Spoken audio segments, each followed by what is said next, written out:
Garfield hates Mondays, and it's no coincidence that he got locked out of his house on a Monday, which eventually drove him insane. The story of the last Monday is a peculiar one, but not one that cannot be deciphered, although you can't really tell what happens in major chunks of the game. But I will try my best to put things into perspective. The overall story is that of a kidnapping, and you play as the victim in the beginning of the game and at the end of the game, and judging by the room, you can tell that the victim is a child who gets abducted by John Arbuckle, who is possessed by evil Garfield that is tied to a cat relic that you find within the game and burn it in the oven.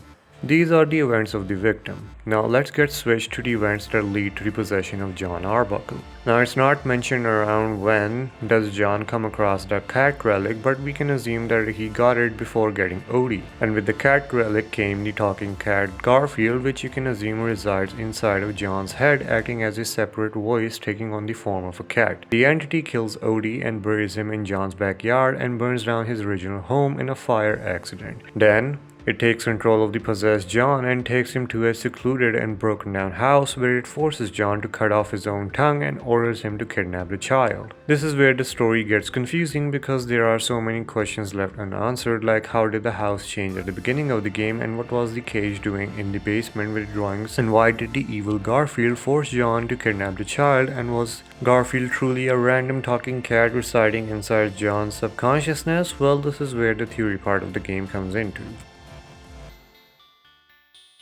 The protagonist at the beginning of the game may not be the child that gets abducted at the end of the game. It is because the player is outside the house and comes across a random talking cat that is stuck out of his home, asking a total stranger for help.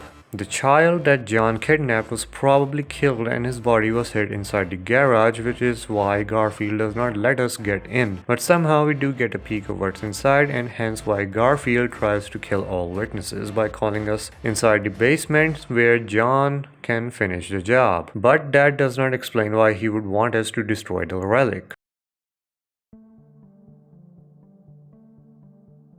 Somehow when John got possessed, his own spirit got locked up inside the relic and he switched places with Garfield, trapped inside of a cat body forever, which is why he sits outside the home as a metaphor for being kicked out of his own body. And this explains why Garfield calls John as his master, whereas it's the other way around during the game.